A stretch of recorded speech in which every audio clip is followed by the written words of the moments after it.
Hello and welcome, everyone. Lovely to see you. Welcome to those joining me on Zoom and also those watching the live stream on YouTube.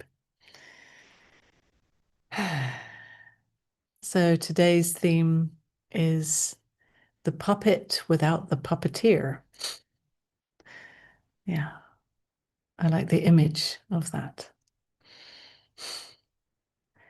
So before we get into the theme, let's just take a few moments to feel into how we are in this moment.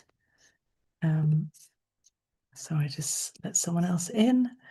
There we go. Yeah, so if you just get comfortable and you can close your eyes.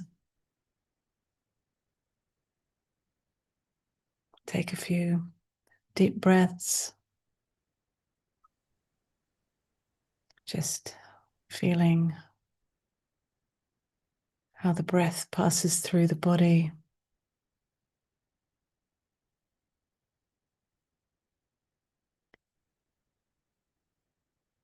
Noticing the sensations felt.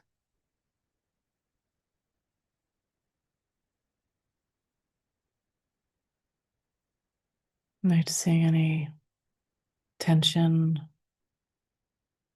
any holding, any efforting. It's all welcome to be here, but you may notice that when we bring attention to it, it is also an invitation for it to come to rest more and more.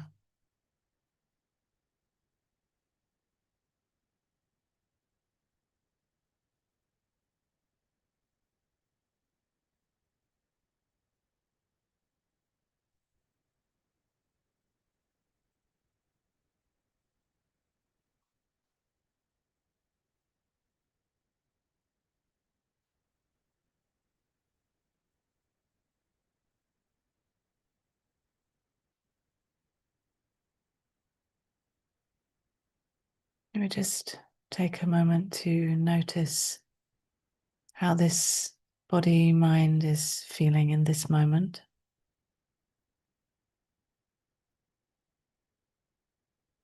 Giving yourself the gift of presence, of attention, just feeling, sensing whatever is here.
And if you notice that there is any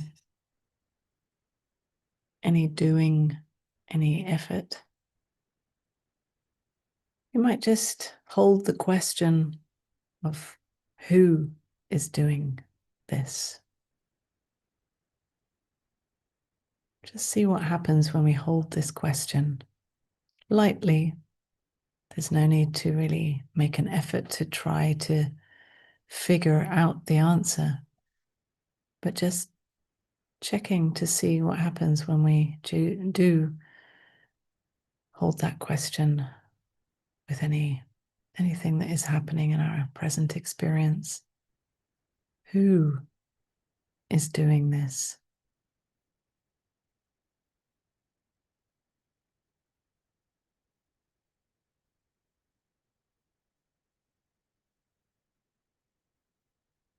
Or even who is listening to this voice now? Who is sitting on this seat?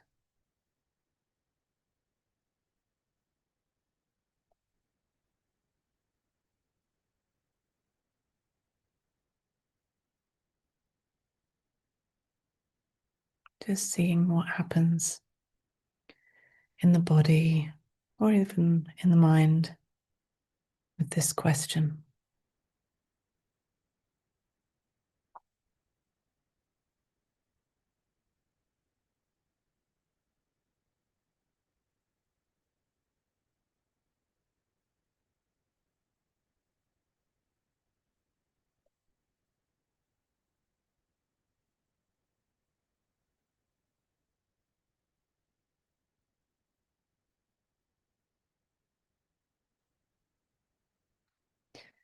And then we can again come back to the breath, just noticing the breath now.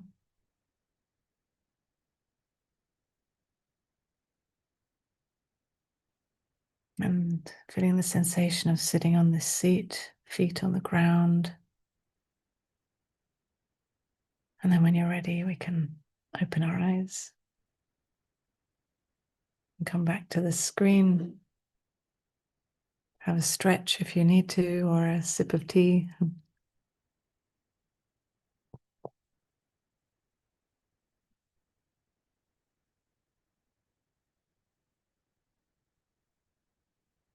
So the theme today is the puppet without the puppeteer. So usually we believe that I'm doing, I'm living, I'm going somewhere, I've been somewhere. And there's a belief that there's a me in here and that this me is in control of my life. And that because I might believe that I'm in here, then of course others are out there. In fact, the whole world is then out there. And that this me has to navigate and negotiate with the world out there, trying to get what this me thinks or feels it needs to survive, to feel safe, to feel loved and accepted. And this tends to be what drives us, what drives most people. And this is also what we grow up with in our culture, in our society, in most of our families, in our conditioning, that there is a me here. I mean, of course, right?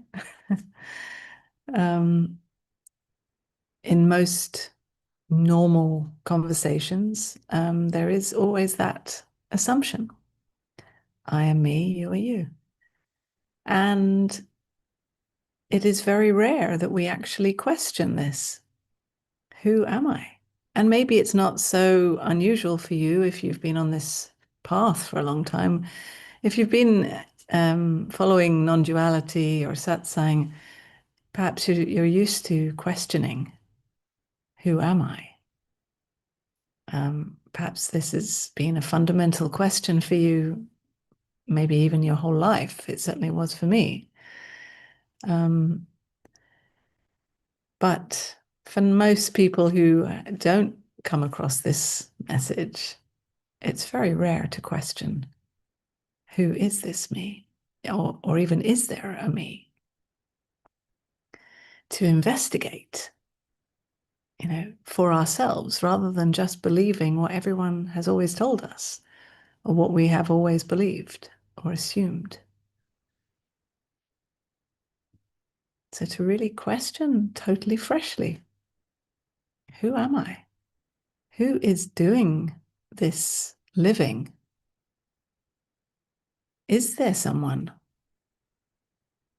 doing anything? And that's what this theme is really all about, the puppet without the puppeteer.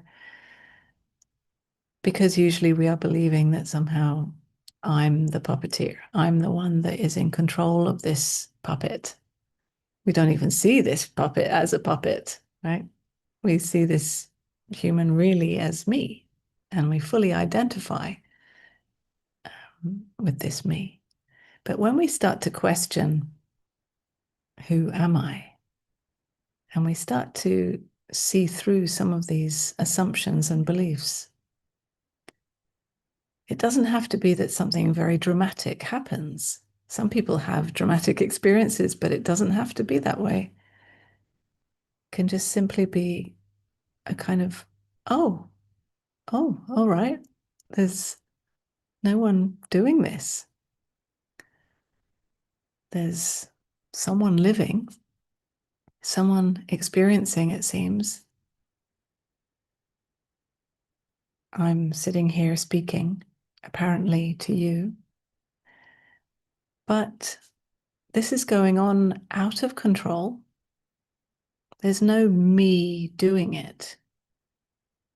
It's simply happening. It's unfolding. It's life playing itself. So there is no controller.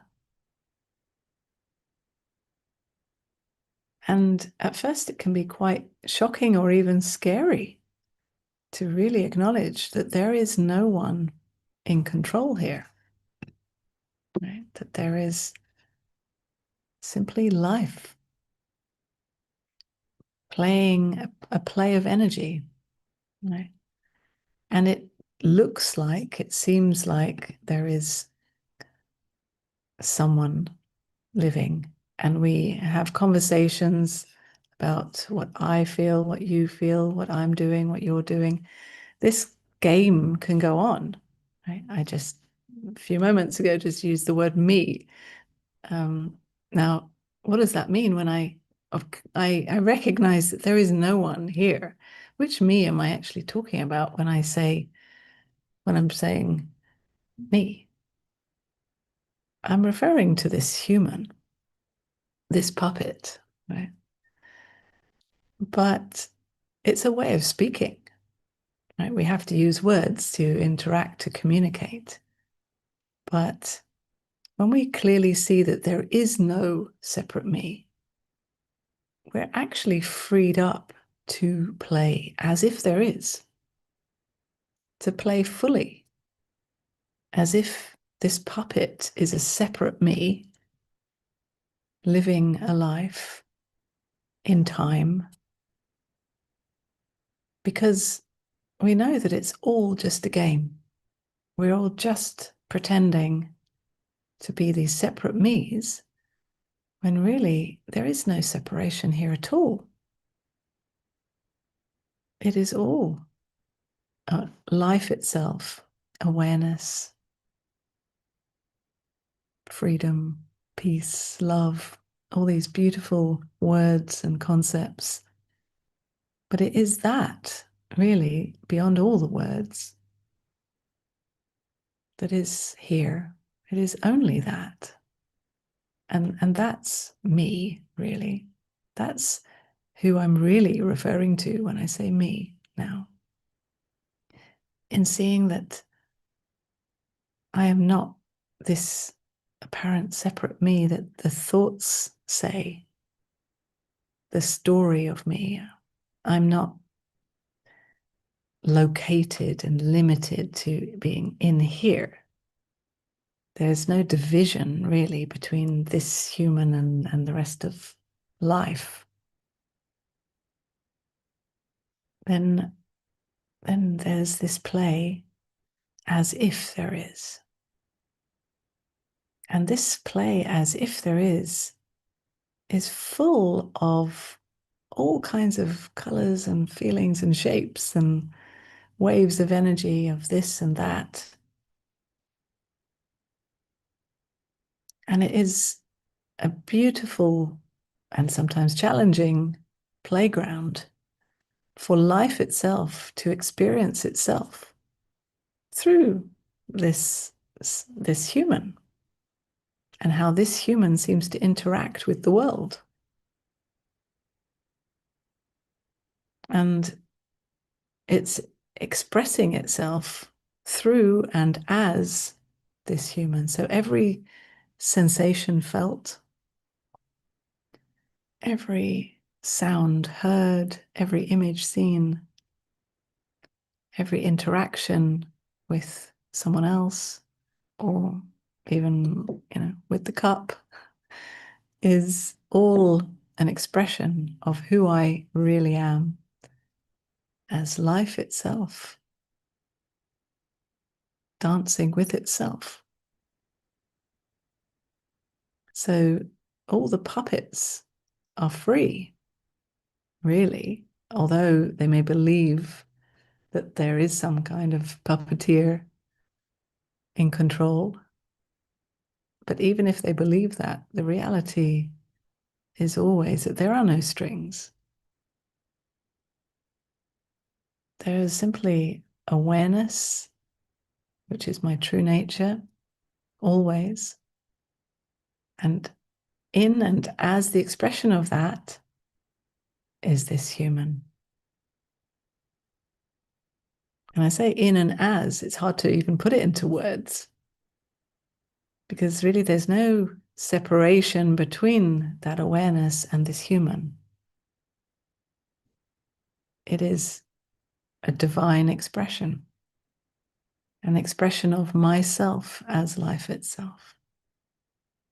I like to see it actually using the analogy of a pencil. If you imagine that the whole pencil is life itself, and then the tip of the pencil that writes or draws is the human, so that everything that is drawn is the human expressing life itself. So the human is not separate. It is the tip of the pencil. It's the tip of life itself expressing itself, dancing its dance just the way it is.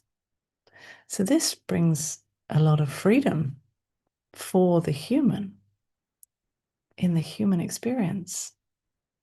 So often on the spiritual path, we're trying to fix this human endlessly in order to become that awareness, or to become unconditional love or peace. We're constantly trying to have the perfect experience through this human, through the me that we believe in. But if we see that there is no separate me, then this is the freedom for the human to actually not be perfect. It's the freedom for the human to not be fixed, to be perfectly imperfect, because everything it does is naturally perfect, because it is an expression of life itself. How could it be anything else? And this is not a mental attitude or a belief system. It is about a recognition of that. So I'm not saying that you need to now believe that everything you do is perfect. It is really about recognizing that you are life itself. And so whatever is arising here is arising as an expression of life itself. And it doesn't mean that you don't sometimes question or explore yourself or look at old patterns that might play out, or that there aren't blind spots to see through. This can go on in the dance of this human, in the expression of life itself as this human, There is a dance or a play of an opening and opening and opening to myself as life itself through this human. So we might recognize that we are not separate, but still there might be some old beliefs still hanging around.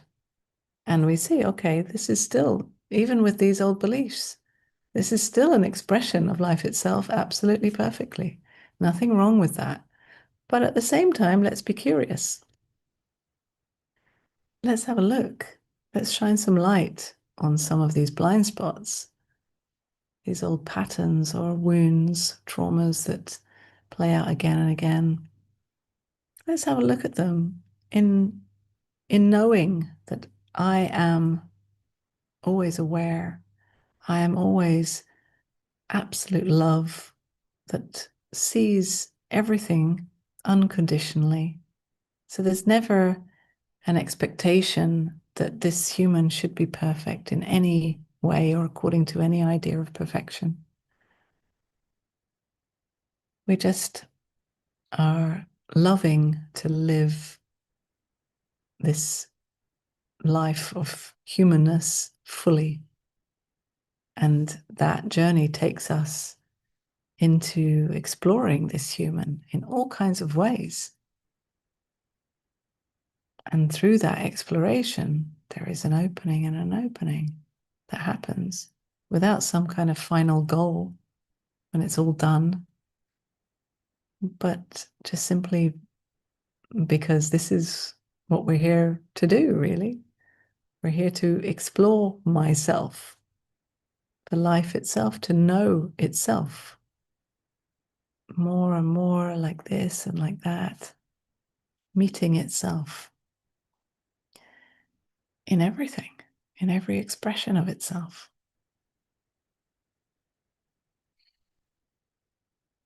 So this is a beautiful freedom to see that there is no puppeteer, that the puppets are just dancing their dance absolutely freely. So all we can do is watch it, watch the show.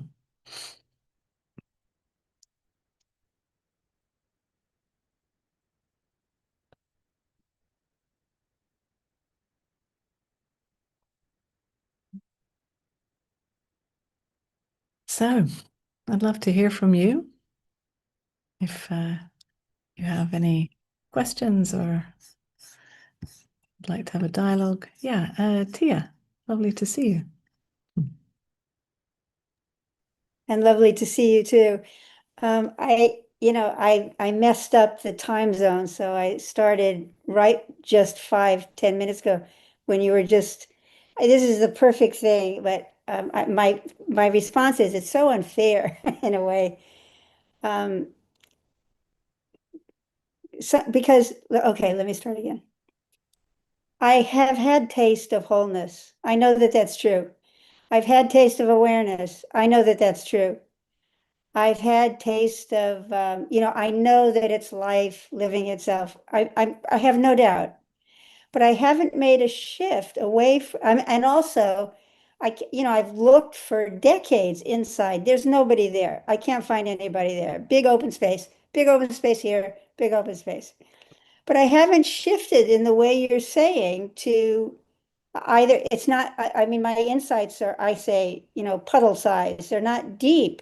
So I haven't been able to um, rest back deeply enough as awareness, let's put it that way, to shift an identity from individuality to life.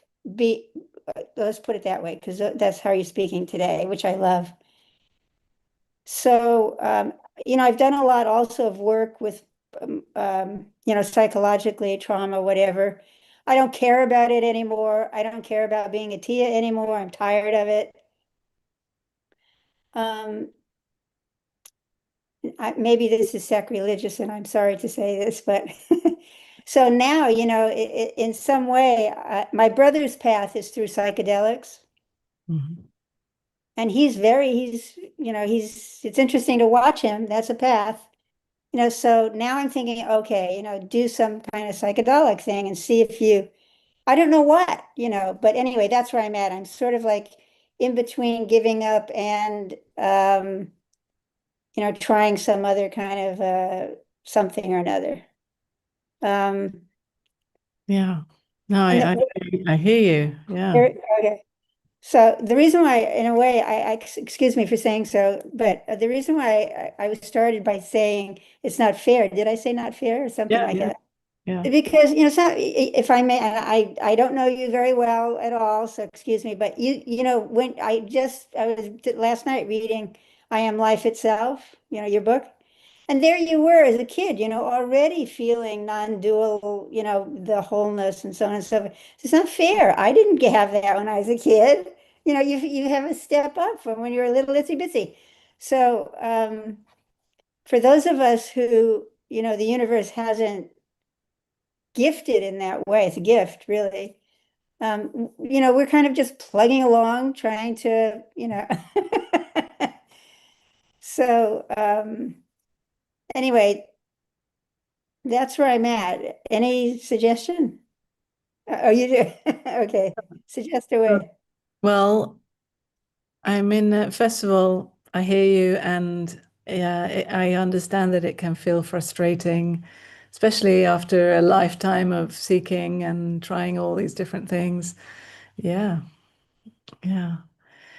And there's nothing wrong with trying another path for sure. Like psychedelics is another option, um, and can potentially um, you know provoke certain experiences that might be energetically opening, you know.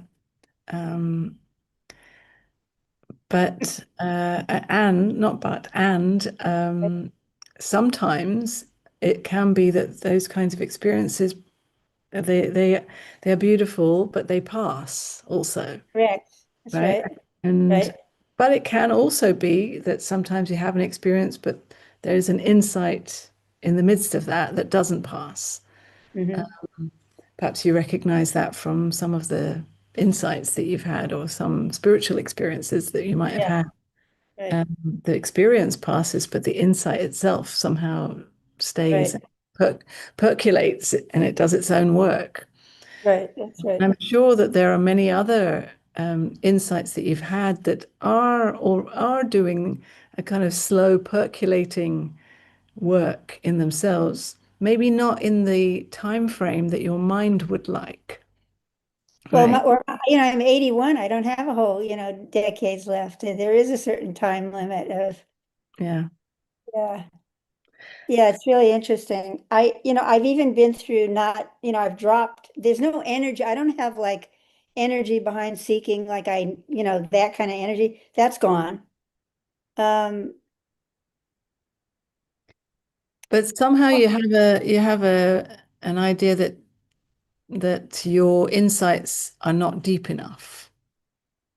well, because I know that my friend who excuse me for saying that, used to be a student of mine, I listen to her now give talks, and she's made this shift.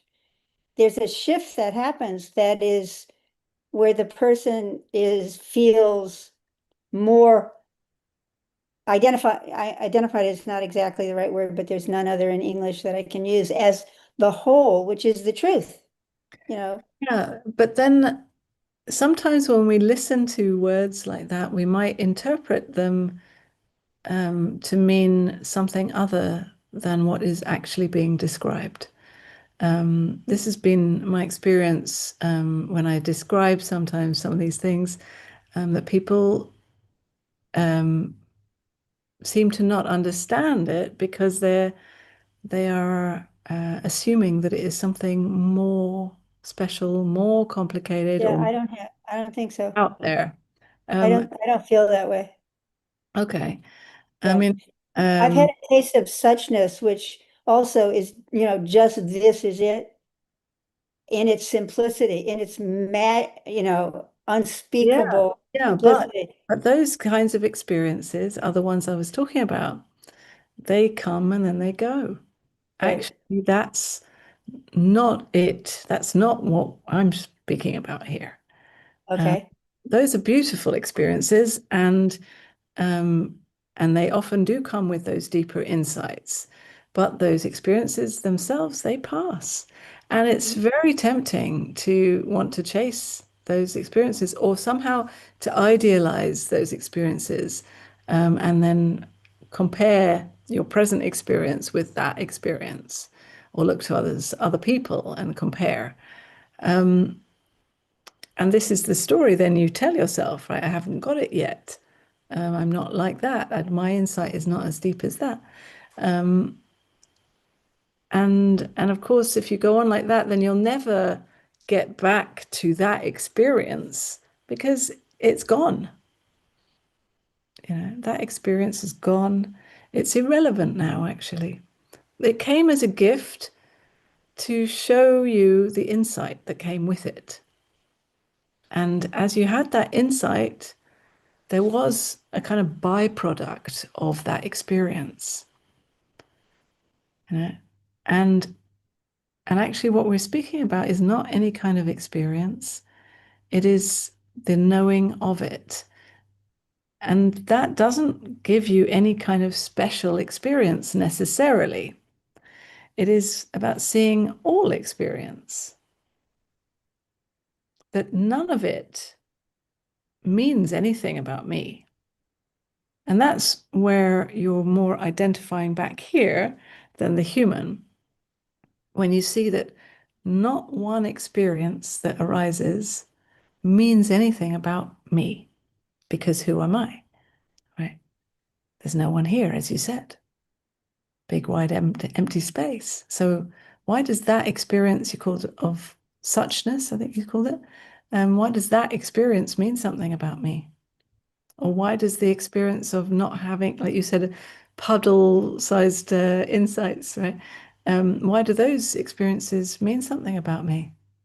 Who do they mean anything about? Oh, that's a good point.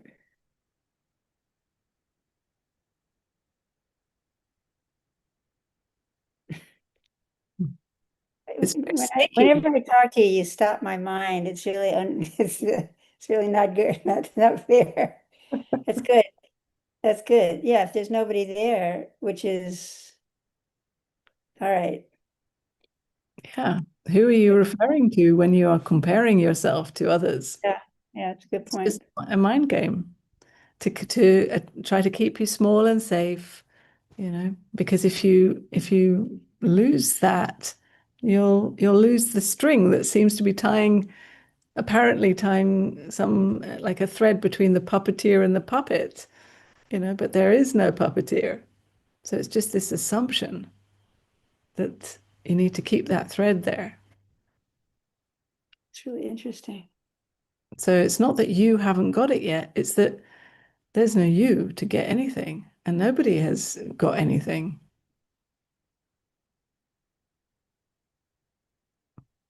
Thank you. Okay, thank you. Hmm.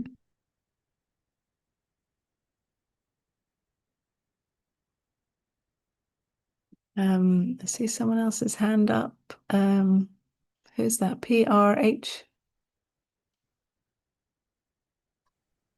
Hi, thank you. Can you hear me okay? Yes.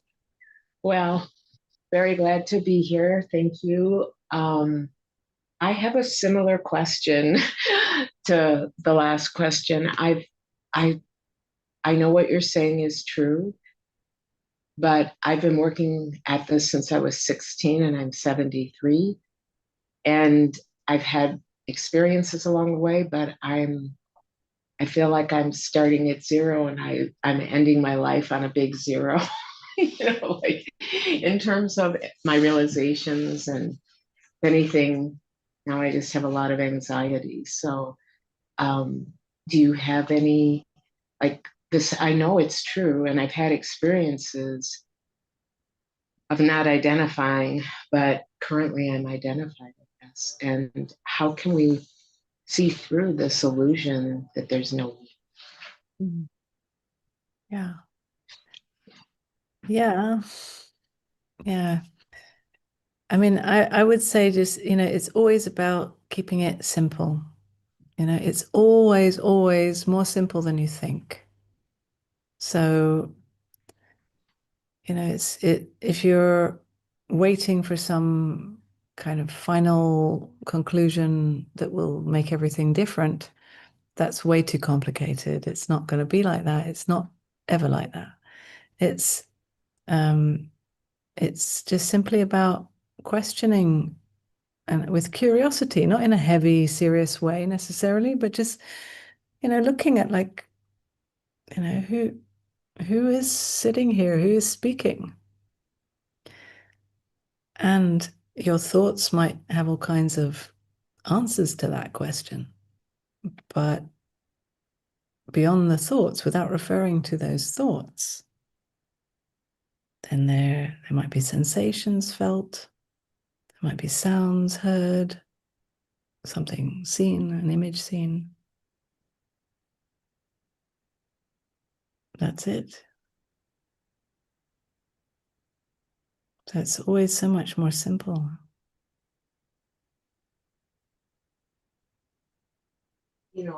I have spent so much time doing that. It seems, though, that there is a point for you and other people who are awakened where something did shift, where there was this, such clear seeing. And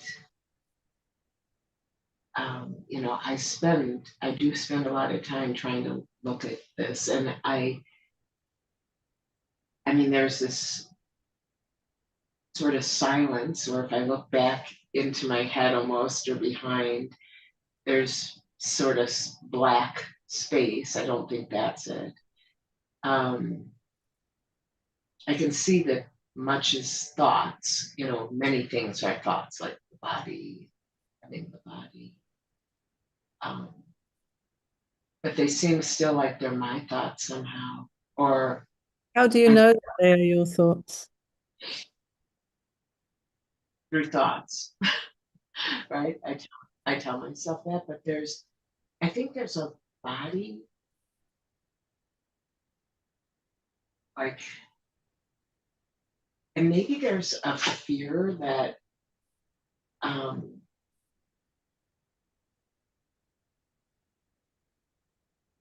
like, how would you, I was going to say something like, how would you even move through life if you weren't consulting your thoughts or something? Or Yeah, your, it's an understandable fear, I think it's a very common fear when we start to question, who am I really? Um, how will I function in life? How will I interact with other people? How will I survive if well, if I'm not in control? true. And I see there's this contraction in my body, this constant anxious thoughts. Sorry, I didn't hear what you said. Um, Do you I have a can, do you have a video so I can see you? I had oral surgery and I'm recovering. So I'm not even, I didn't even take a shower today. I didn't go out. Okay. Normally, I've come from church when I'm on, and so I'm sitting in my car because I don't have time. I do Okay, childcare. no problem, no problem. But Go ahead. anyways, today is not the day to put the camera on, Okay. Yeah, no pressure. unless you want to see a chipmunk. Um, but uh, what was I saying? Sorry. Is any go ahead if you? It was something like I've seen.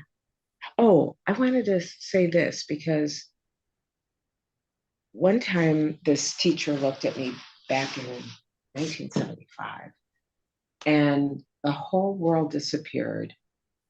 And I have no recollection of what happened from the moment our eyes met to like a few seconds later when I found myself waking up at a different part of the room. And something happened where all I could say afterwards was, wow, like it was so beyond the mind. Um, and my heart just burst open with love. And for like 15 years, this vibration never left me. It was kind of down in the solar plexus. I think I was aware of every breath, or there was awareness of every breath, and a lot of peace and calm. And but there was still a me somehow. But where I went, what I took away from that was I had somehow this person had triggered this experience of such, like, if I had to put my mind on it afterwards and make sense of it, because the wow was like so much beauty that it blew my mind, like I can't remember what I saw, but it was so beautiful. And it was in me, it's in you, it's in everyone, and behind the ocean and behind everything. And I had to like really control myself not to run up and hug everybody. And I just felt so much love ever Yeah, since. so I'm just going to stop you there because I mean, I'm sure, you could describe Well, it a but lot, I, but I would say that this was one of those beautiful experiences. It lasted a long time, but it passed, and so now is irrelevant, other than the fact that it came also with the insight, which you realize you said that you realized that there was still somehow a me that was kind of claiming that, and yeah, obviously now a me wanting to get back there, um, uh, yeah, which is where understandable, but that experience has passed, and the reality is what is now. I And still, whether the I, thinking likes that or not, this is the reality now. And in recognizing that there is no me now, there is only this present experience. And it may not be so beautiful and loving and everything like that experience you had. It's about meeting this experience, no matter what it is. Whether your thoughts say, oh, yay, I like this, or your thoughts say, oh, I don't like this.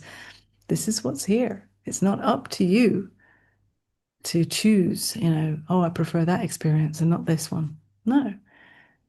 Who are you who thinks you can choose anyway? It's just this experience. well, and I recoil against this experience because it's much more painful.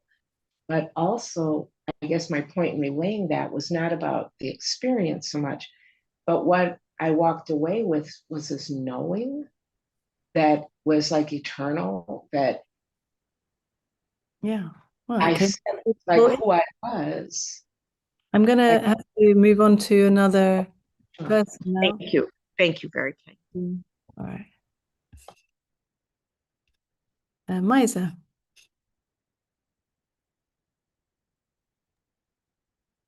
Yeah. Hi, Umani. Hi. I had a question about the grief thing that you're opening up. Oh.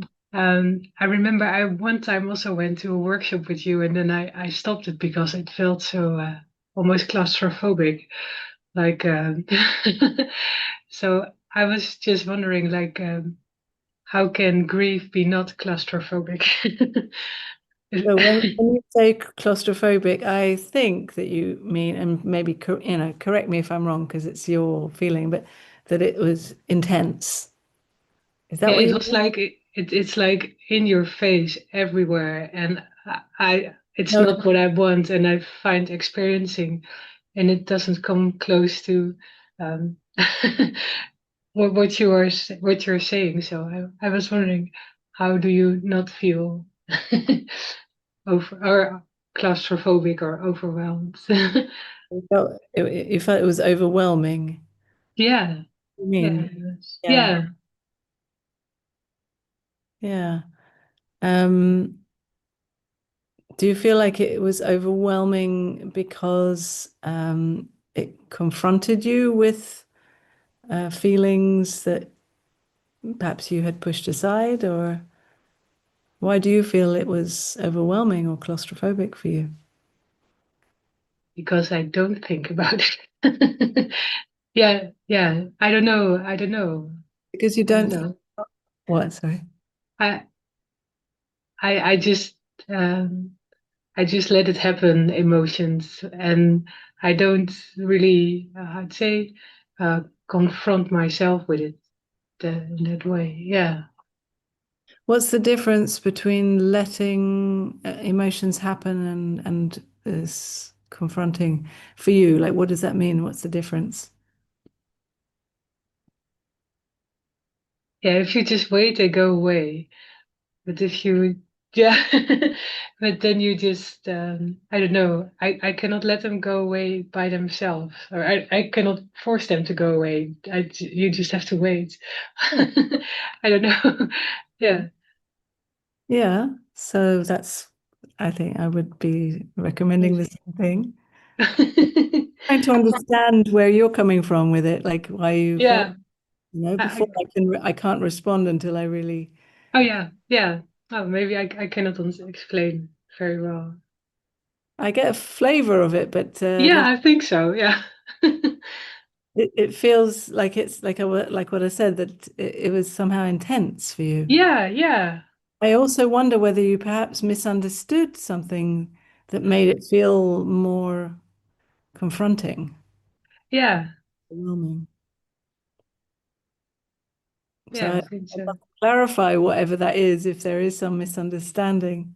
Yeah, I don't know. Yeah, yeah. Because the workshop, I can I ask something about it, or yeah, Yeah, yeah. is it going to be like a mixture of everything, or is it really intense? Um, so we're talking about the 6 week Yeah, yeah, journey with the title Grief as a Doorway to Spiritual Awakening.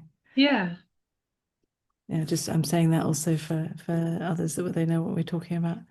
Um, yeah, so it's 6 sessions where each one is focused on a different aspect of the journey um, into grief, but also seeing grief as when we do feel grief, and it doesn't have to be grief just for the loss of a loved one, but any kind of grief, right? And so that means that we all experience some form of grief, even if it's feeling unfulfilled or feeling, there are parts of ourselves that we've excluded, or just looking at the state of the world or nature, there's so many different types of grief.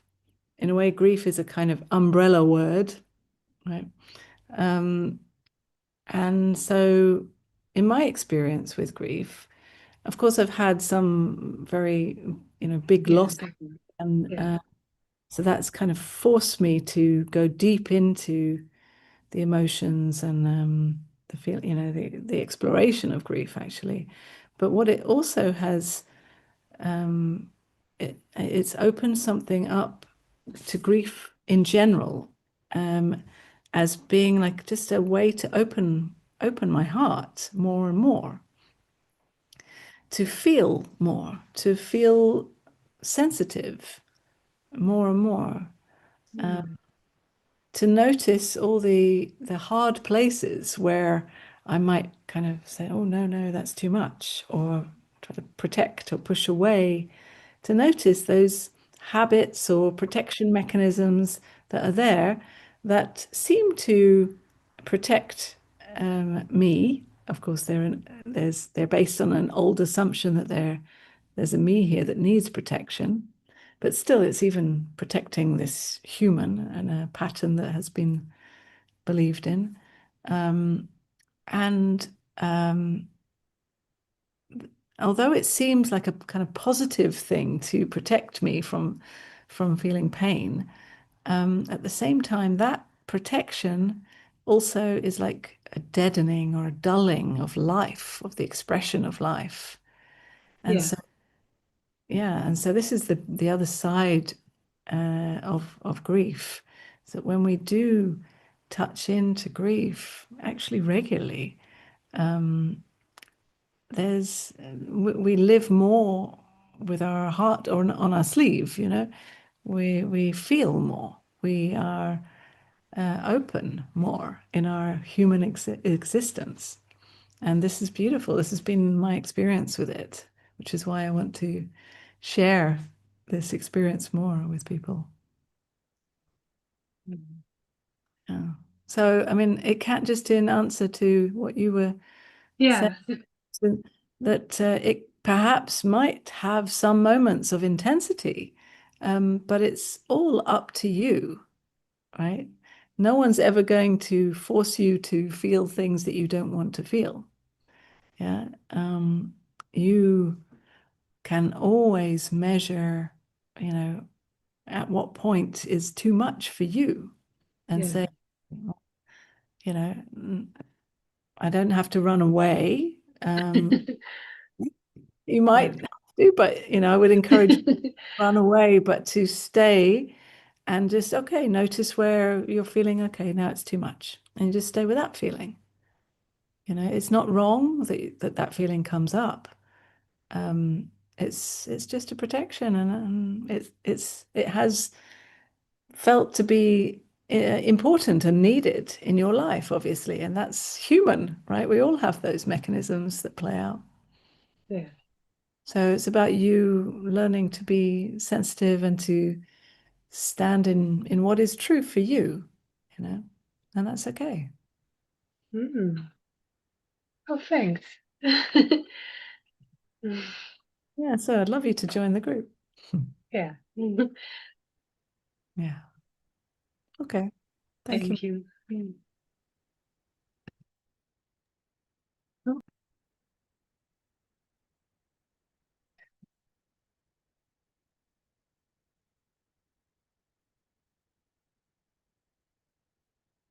So, is there anyone else who has any question or sharing, exploration?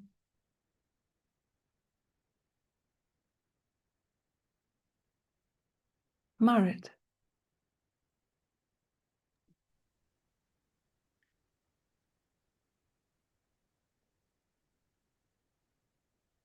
Oh, I can't hear you.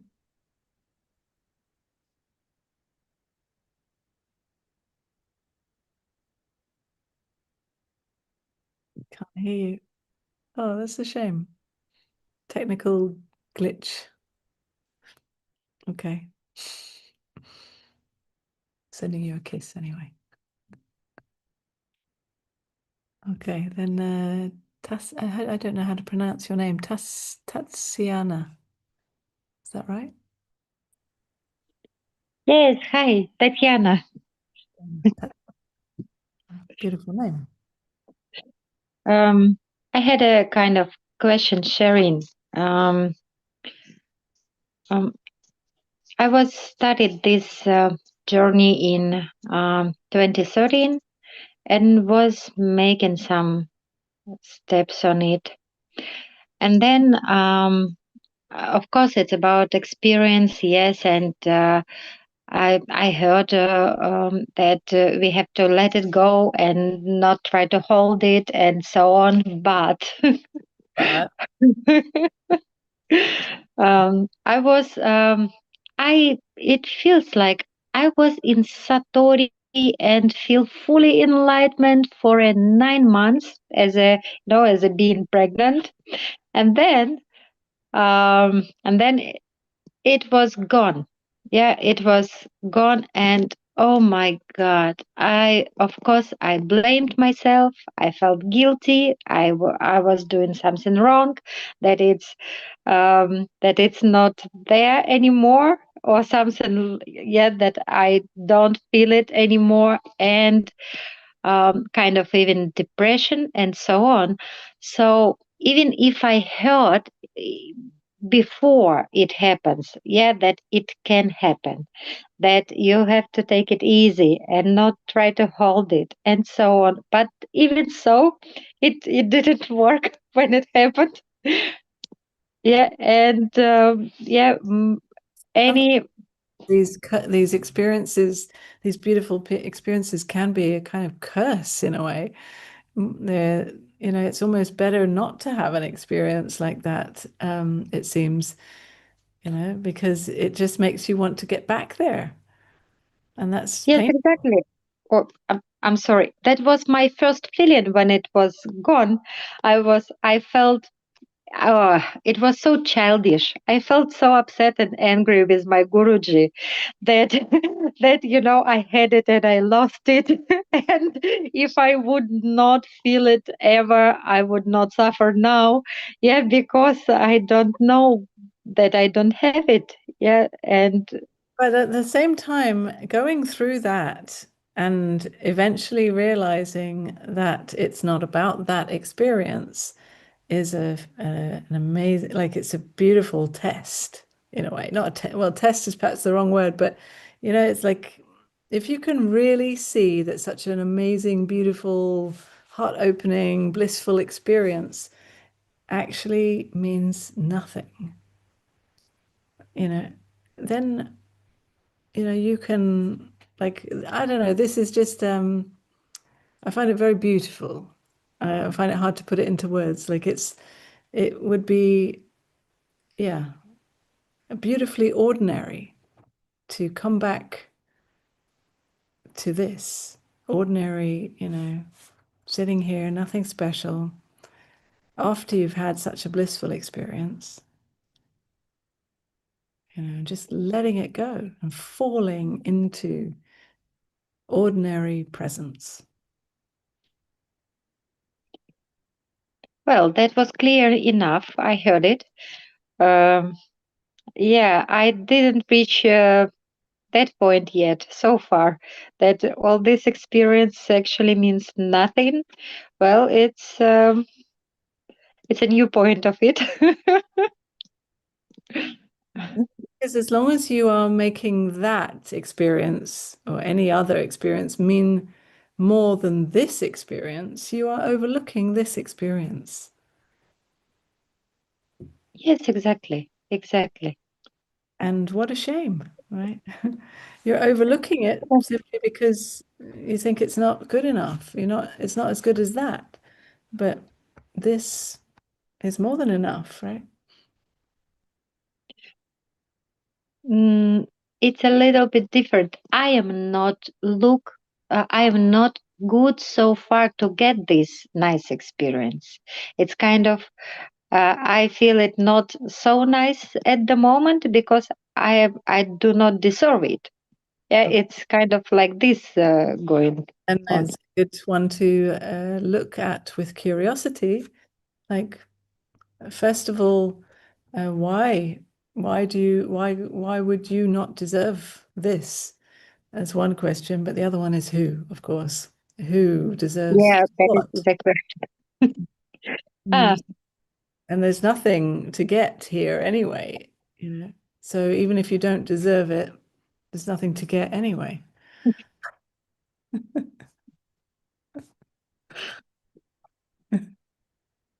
Yeah, but these are the mind games that play out to try to avoid sometimes the discomfort of the present experience, or the kind of just ordinariness of the present experience, because in this ordinariness there's nothing special for me, and that's very humbling for the mind, right? To see, well, right here, right now, I don't particularly like this experience because it's not so blissful and special, but this is what's here.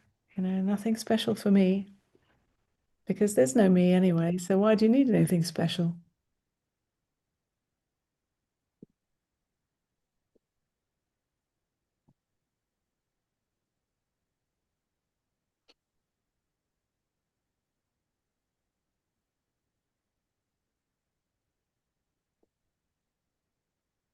I have to stay with it for a while to digest it. Yeah. Well, thank you. Lovely to meet you. Oh, thank you. Thank you. The same. Thank you.